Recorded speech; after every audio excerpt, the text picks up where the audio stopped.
Right. Hi, everyone. Hope you had a Hi. great week. How did it go? Was anybody able to use at least one of the suggestions from last week to incorporate healthy foods into their family's meals? Yes? Awesome. Tell us about it. How'd it go?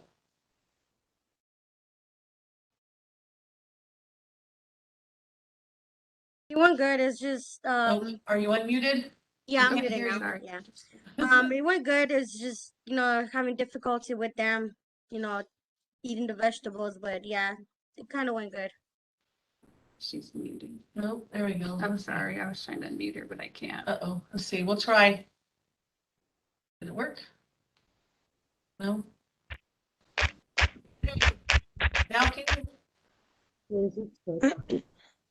Now we should be able to hear you. I hope. Was that Anna? I thought who was talking, right? Or was it? No, Oh, it's this one? Anahi, Dominguez. Ania Dominguez. Okay. And now? I don't know. Technical difficulties, I guess. I wish we could hear you. Well, does anybody else want to share? And while we try to figure out what the problem is there, oh, I heard something. No? I tried to Go. do the fruits and the vegetables, but I mixed them like in a salad to see if she would eat them like that. Uh-huh. But she just tried to pick up the fruits Okay. from the vegetables. She didn't really want to try the vegetables. Okay, well, keep trying, because remember, it takes 10 to 15 times, I believe, is what we said last week. So just keep trying to add them, and eventually maybe she'll get there. Don't give up. I'm happy that you tried it. That's awesome. Anybody else have anything to share? Did anybody incorporate healthier foods, or how did your shopping experiences go? Did you remember to take your handouts along with you?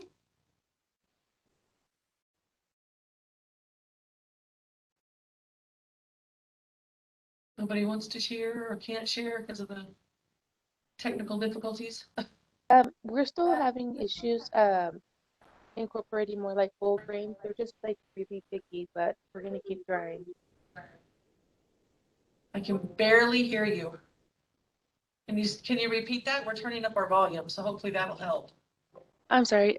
We're still having issues incorporating like whole grain. They're really picky. They still like stick to more like white bread, as opposed to like the wheat. They don't really care for it.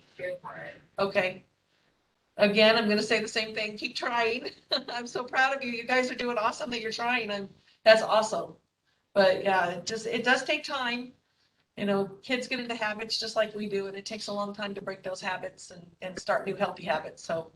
So keep it up. That's awesome. All right. Does anybody else want to share before we move along, or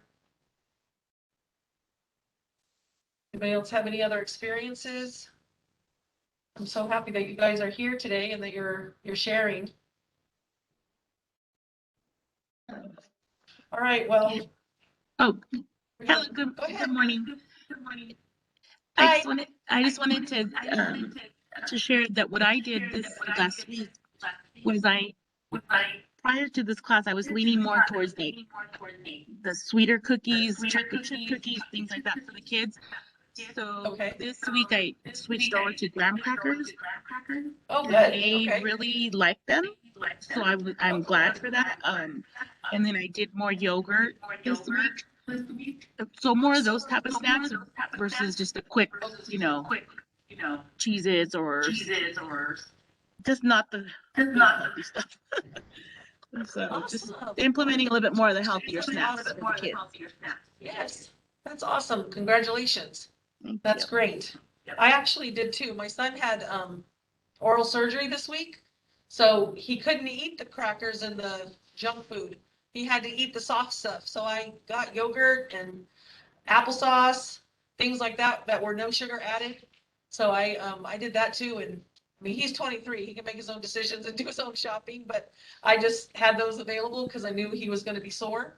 And he actually asked, can we keep this stuff around instead of the other stuff? So, even at the age of 23, You got to help them along and help them make better decisions. So that's great. Awesome. Congratulations. I'm glad that you guys shared. Thank you. We're going to move along, and actually we're going to have a pop quiz, true or false. Is it true or false? Is it okay? Is it true or false to tell your children exactly how much to eat, even if he or she tells you he's full? Should you do that? Yes or no? True or false? False. Anybody want to chime in? False, yes. Awesome. Okay. Encourage your children to listen to their tummies to know whether or not they are hungry or not. True or false?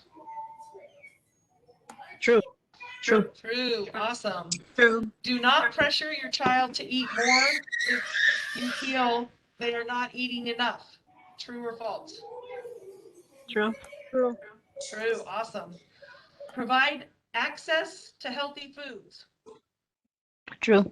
True. True. Awesome. Is it okay to eat unhealthy foods in view of your children? False. False. False.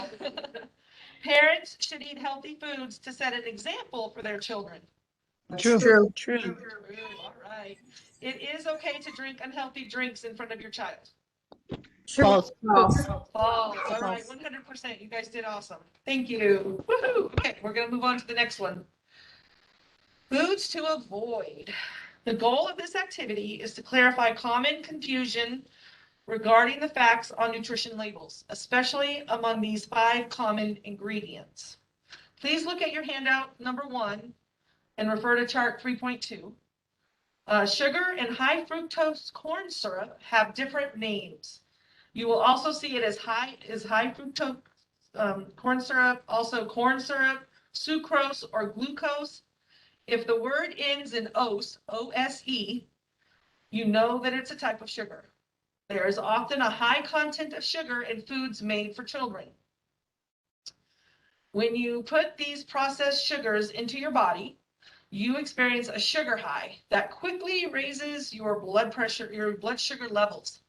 And then 2 hours later, what happens? You crash, feeling tired and empty.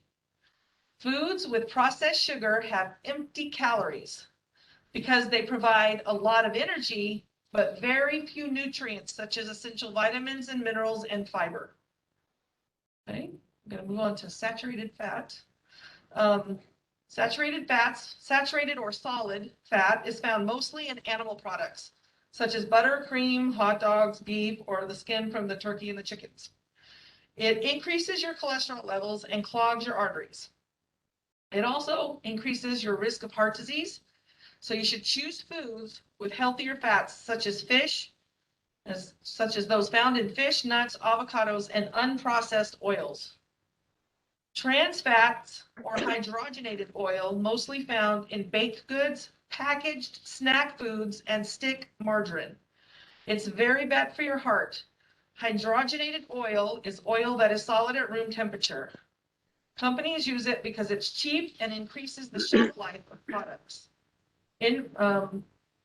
Enriched flour is also found in breads, crackers, baked goods, and processed foods, which is anything in a box, a bag, or a plastic. Processed packaged foods. Enriched basically means that the flour has been refined, and during the refining process, it destroys all the grain's nutrients, and companies then they add back a little of these nutrients into the products and then label them as enriched so that it seems like it's nutritious. But it's always better to buy or eat whole grains or unprocessed foods. Okay. Does anybody have any questions about any of these 5 foods to avoid? Or anything that they would like to add? No? Okay. We're going to move on to tips for making the right choices. So this is handout 1, section B. So you should be checking the serving size and servings per container. Compare this to how many servings you and your child eat. And remember that the serving size listed on the packaged food is for adults, not for children. Eat less sugar. Look for foods and beverages with no sugar added. Names for sugar include sucrose, glucose, high fructose corn syrup, maple syrup, and fructose. Know your fats. Look for foods in low saturated and low in saturated fat and cholesterol, and with zero trans fat to help reduce the risk of heart disease. Eat healthy fats, such as those found in, we already did that already. Fish, nuts, and healthy oils, such as olive oil and avocado oil. You want to reduce the saturated fats to less than 10% of calories. So on a nutrition label, 20 grams of saturated fat is about 9% of your calorie intake for the day, based on a 2,000 calorie diet. The biggest source of saturated fats include whole milk products, meat, and many bakery goods. And then check the facts. Almost all packaged food has nutrition facts printed on it. It's the law to have to, which makes it easy to look at the information and decide whether or not you want to buy it or eat it. Look at the sample label on your handout. We're going to talk about macaroni and cheese. That's the next slide. Okay, so I cut this label. We're just going to look at the top part of it for this slide. And it's section C, handout number 1. What kinds of information can you see on a label? You can find the serving size, the amount of calories, sugar, fat, etc. But note that children should not be counting calories, as children should just eat as much as their bodies need. When you eat, do you eat the serving size on the label? So in this one, you can see that the serving size is 1 cup, and there's 2 servings per container. And the 1 cup is down there. So when you eat macaroni and cheese, do you limit it to just 1 cup? It's hard to say, huh? Serving size, again, I'm going to say is not for children. It's for adults. If you double the serving size, then you need to double the values of the other items listed. So if you eat 2 cups of the macaroni and cheese, you need to double those calories. So you're not eating 250 calories, you're going to be eating 500 calories. If you only eat half of the serving size, then you would need to cut the other values in half. So if you only had half of a cup of macaroni and cheese on this one, then you would only be getting 125 calories. Okay, so look at the serving size per container. This is a very important number because it can tell you whether you should eat the whole container in one sitting, or whether it is meant to be eaten over several meals or by more than one person.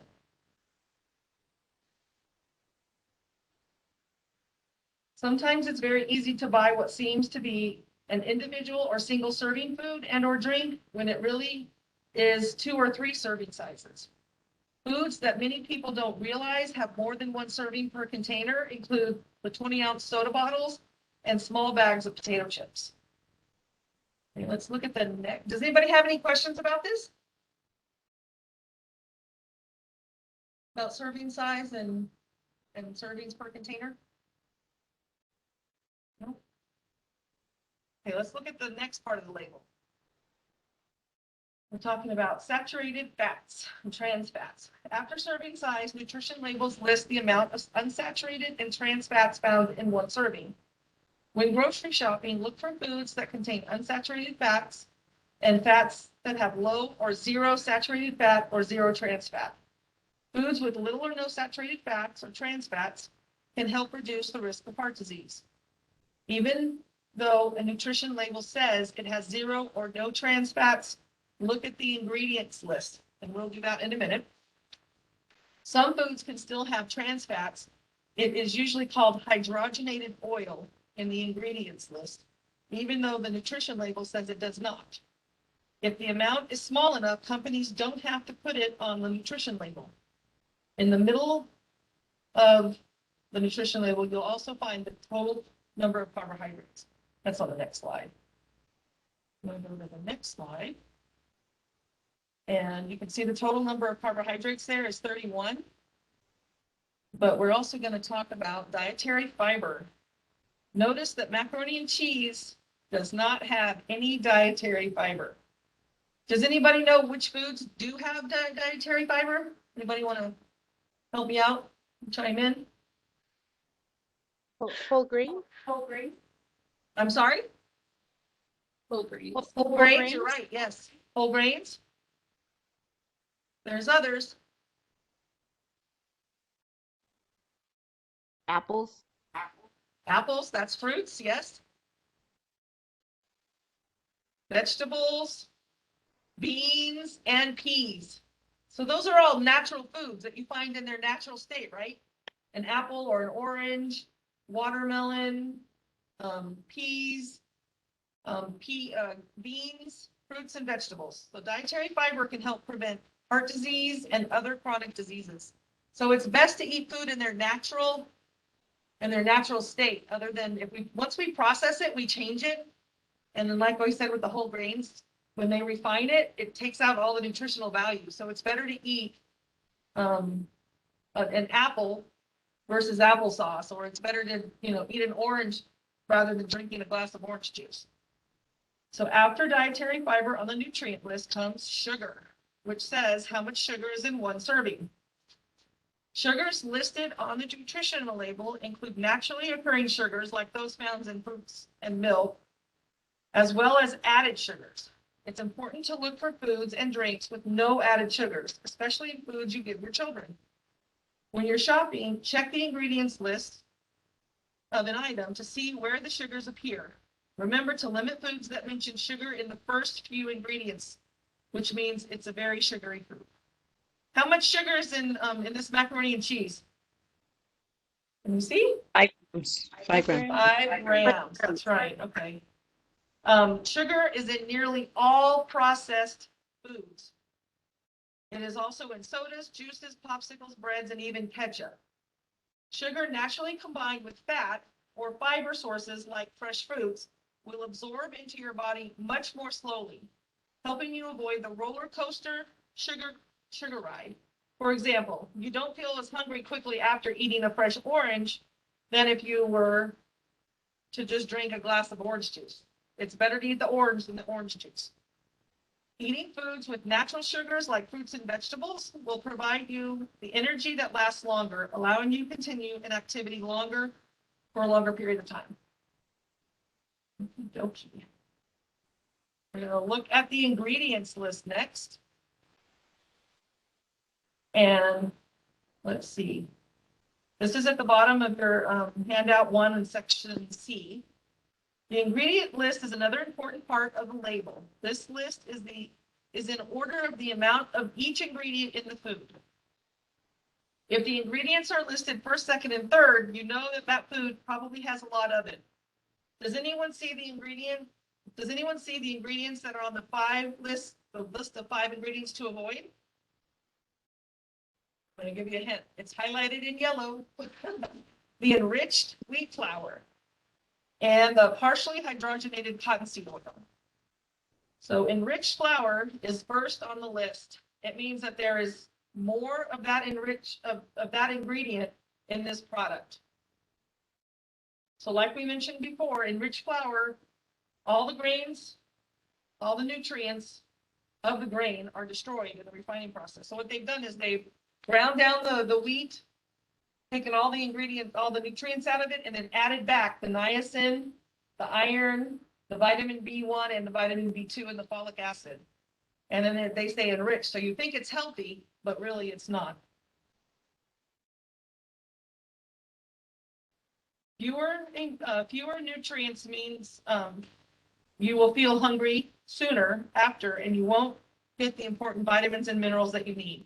Instead of this, choose foods made with whole grains and foods that do not use the word enriched. Trans fats or hydrogenated fat is on the list for macaroni and cheese. It's down there after the cheese sauce. Here it's called partially hydrogenated cottonseed. Trans fats are most commonly found in baked goods, packaged snacks, and sticks of margarine. When they say hydrogenated, that means that people that make this stuff, add back a molecule, and your body doesn't really know what to do with it. So it's not but it makes the shelf life longer. So you can buy it longer, and it's cheap. So anybody have any questions about how to read a label or? Any questions about the different 5 foods to avoid?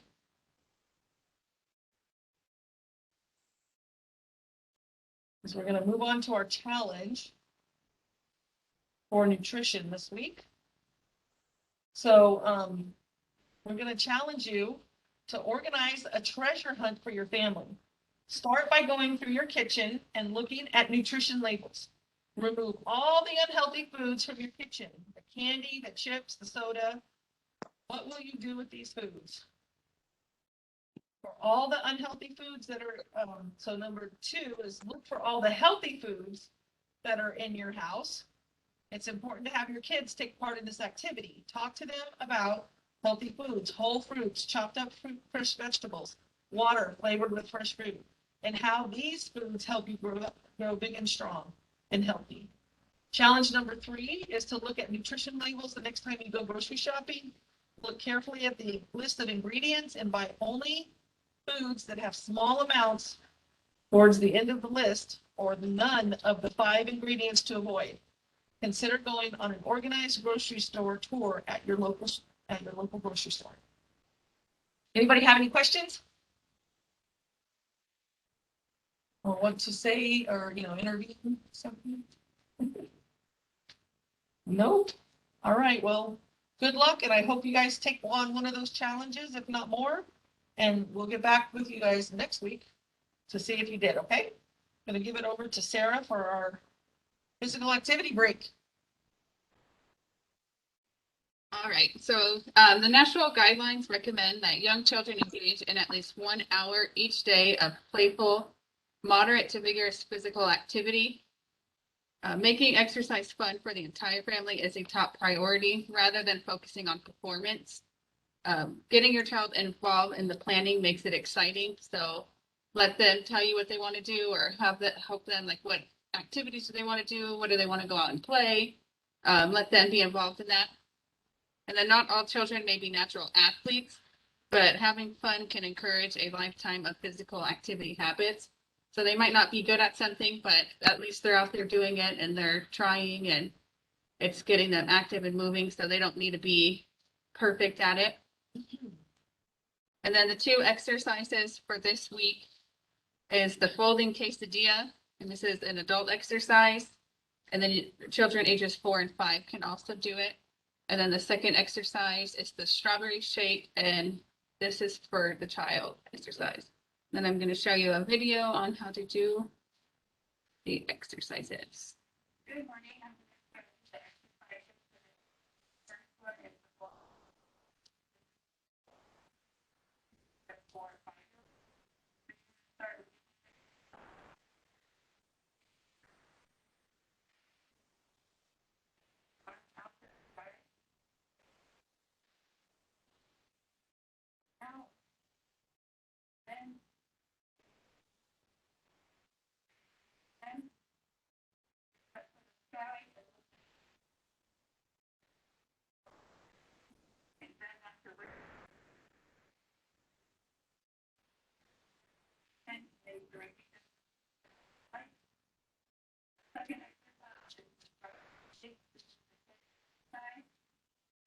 their hands on their hips, their elbows out.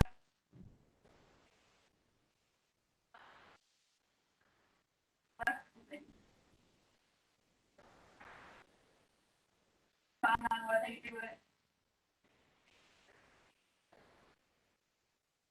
All right, does anybody have any questions on the exercises or anything?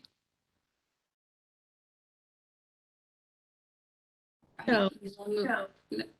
We'll move on to I hope you're enjoying those exercises with your kids. It's like a lot of fun. Yep.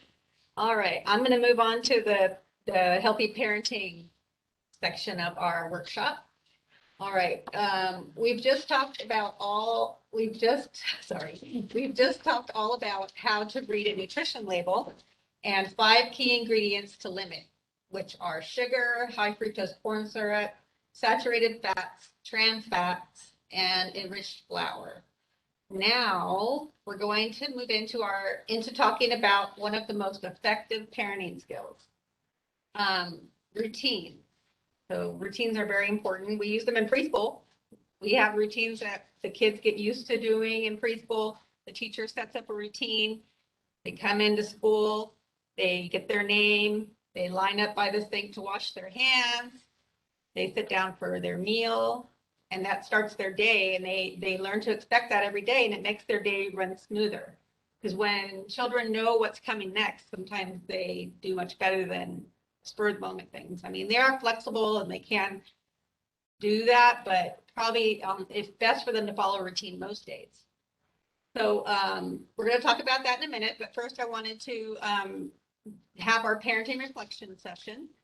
Our topic last week was giving commands that work and using the following strategy: establishing eye contact, being short and specific, using an assertive tone of voice, and praising your child when they follow direction.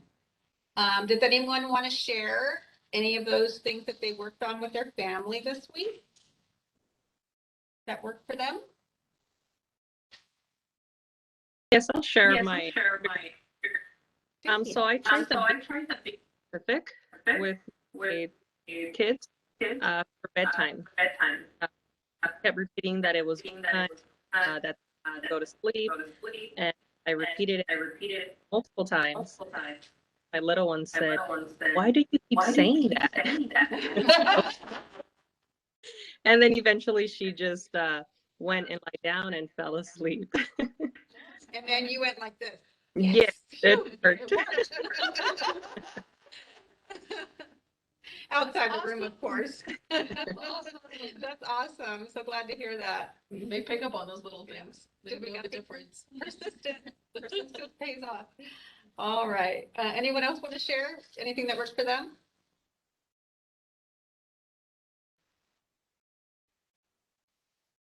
All right. Well, thank you so much for sharing. Oh, is there somebody there? All right. All right. We're going to move on. All right. So let me see where we're at here. Okay. Routine. Routines have many benefits. Setting up regular routine is one of the most powerful skills you will learn in this parenting program. Routines have many benefits. All routines make it easier to do more of what you want to do, as well as routines give you the time necessary to provide healthy choices of food and activities. Who could use some extra time? I know I could. I know, me too. By being a role model, there goes my 10 o'clock alarm. Sorry. By being a role model and setting up a daily routine for yourself and your family, you can help ease the stress and tension throughout the day. Let me get down a little bit more. Morning routines give you time to prepare a healthy breakfast for your child, time to eat a healthy family meal with your child, and less stress to get out the door in time. So as you can see, they're in these little pictures, but they're kind of all doing the things that they need to do in the morning. What are some of the things that you have to do in the morning? Does anyone want to share, like some things that you have to do for yourself that maybe take a little bit of time, that maybe you could wake up a little earlier to do? Anyone want to share any of that?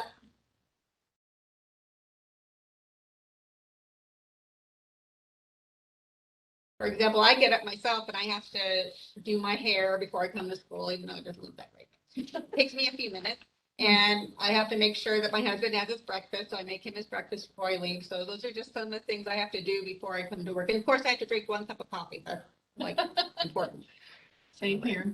Yeah. Make my breakfast, make sure the dogs go out. Yeah, there's things to do. All right, so I'm going to move on to the next slide. There are ways to reduce your stress in the morning routines. Prepare lunches for daycare, set the breakfast table, help your child choose appropriate clothing, and put together, oops, I went too far. Let's see. Okay, I'm gonna get back here. I want to make sure you get all the information. A little bit more. There we go. Okay. And put together all the items they want to bring to childcare before they go to sleep the night before. If your children usually wake up before you, plan on getting up earlier than them so you can take care of yourself first. So if your kids wake up around 6, you might want to think about getting up at 5. Even though that sounds hard, it pays off in the end because then you don't feel so rushed and stressed and all that. So you can get showered, get dressed, prepare breakfast before your child wakes up. Your goal is to get ahead of your children in the morning, and it often requires planning the night before. There are a lot of reasons why breakfast is important. Children who regularly eat a healthy breakfast get more nutrients that day than those who don't. So it's important to be able to offer them a healthy breakfast. I mean, we know some children will eat at daycare, but if yours don't, then it's a good idea to plan ahead. They're less likely to be overweight and learn better and tend to do better in school. And they're more likely to be more physically active and behave better. Not only is breakfast a great time for you to connect with your child at the beginning of the day, but you can also see how your child is eating. You can observe, their eating patterns, what they're eating. A good morning routine can help. If your child eats breakfast at preschool or daycare, a good morning routine will help you get out of the house quickly so that you can arrive there early enough that your child will have time to eat. So I know sometimes at school, they only serve breakfast between certain times. And if you were to arrive late because you were running late, then maybe your child wouldn't get that breakfast that morning. Some additional tips to help with your morning routines go smoothly and to allow time for healthy breakfast include, these are some of the tips. Make sure you get up before your children. If you go to sleep late, try to get to sleep earlier so you can wake up earlier. I used to go to bed like 11 o'clock because I didn't have any, responsibilities. And then I started going to bed at 9:30, and that made a big difference in me getting up in the morning. Take care of yourself first and then wake your children so that you can focus more exclusively on them. Staying ahead of your child will make your mornings go smoother. Prep the night before. Try to prepare the day ahead as much as you can the night before by packing lunches for daycare, setting up the breakfast table, helping the children choose appropriate clothing the night before, and putting together all the items that the child wants to bring to daycare. All right, so the important thing is staying ahead of the child. All right, we're going to move to the next slide. All right, the evening routine. Now let's talk about the evening routine. The evening hours are sometimes the only time you have to spend with your children if you work. During dinner, meals time should be a relaxed time. Whoops, I did it again. Sorry, guys. I need to get them out. Mealtime should be a relaxed time to nourish the body and make family bonds stronger.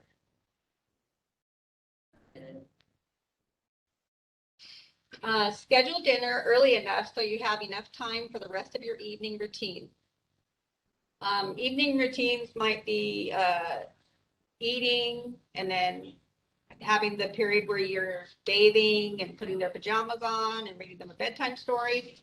And then after they're down solidly, then you can start preparing for tomorrow by doing all the prep work. Dinner as a family is part of the schedule. A few tips to help you make dinner time enjoyable for everyone include turning off the TV, not talking on or using the cell phone while you're at the table, and children too, and talking about fun and happy things.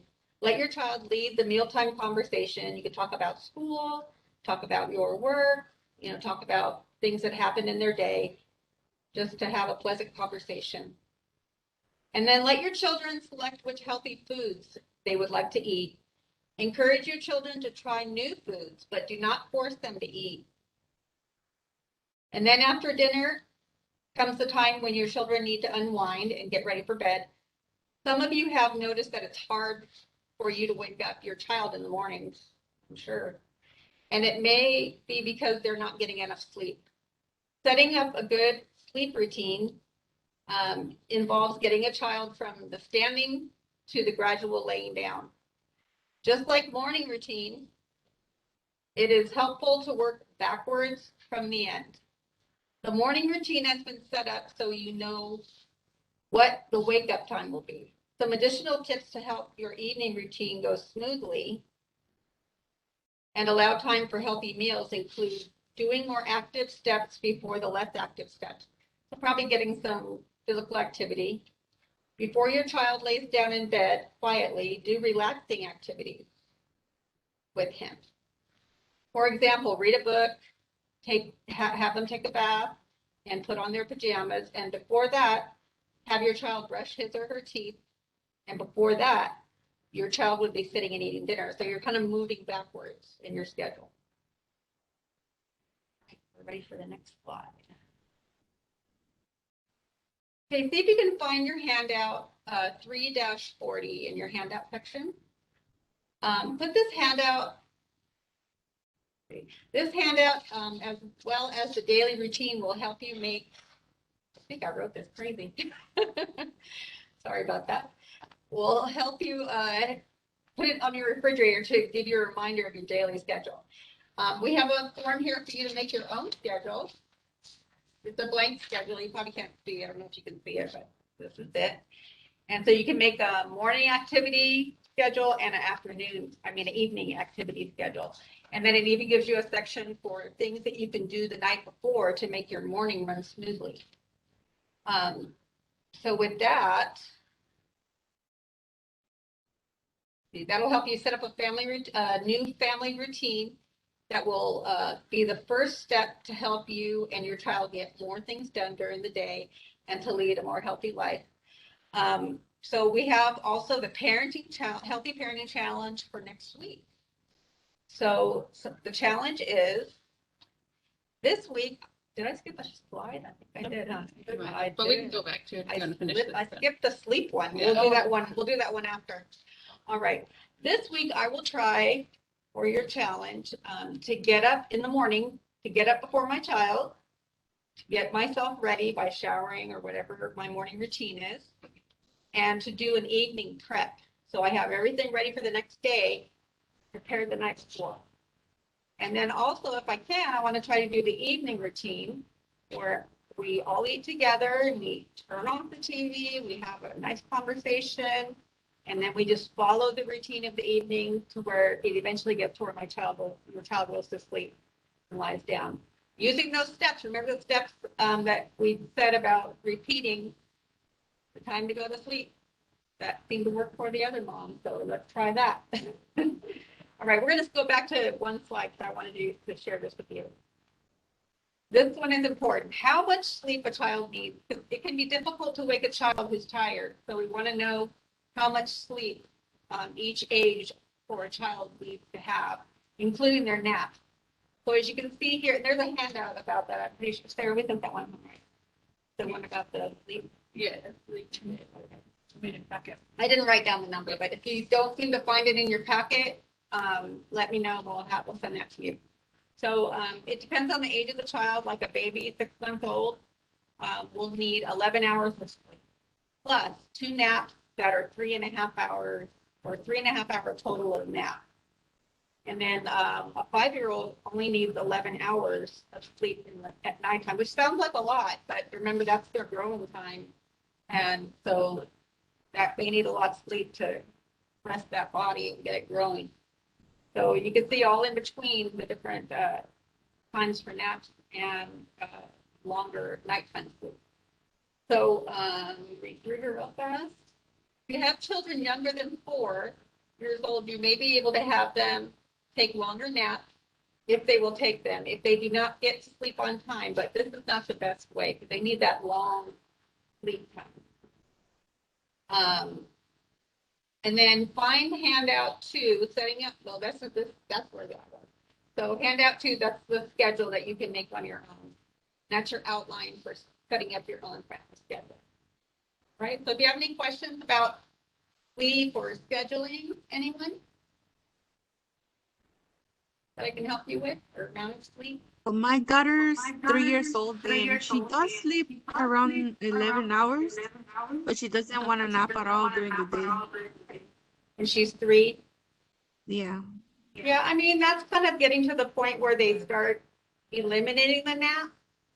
Well, I think as long as she's getting 11 hours, Yeah. that's fine. This is just a rough estimate of what they need, but I mean, I think that's probably okay. And girls mature faster than boys. They develop faster than boys for whatever reason. So, yeah. That's, as long as they're getting their 11 hours a night. Yeah. And remember that the only time children grow is at night when they're sleeping. Your body releases a hormone, your brain does, and that any kind of growth or repair. So if they get, you know, if you get hurt, a scratch or whatnot, you only fix that scratch at night when you're sleeping, and you only grow when you're sleeping. So the more, you know, if they're sleeping more and more, they're probably going through a growth spurt. That's how I knew my kids were going to go through a growth spurt, and I needed to go buy new shoes, is because they slept more. Yeah. You're taking lots of naps. Yeah. All right. Any other questions about the Healthy Parenting Challenge or sleep?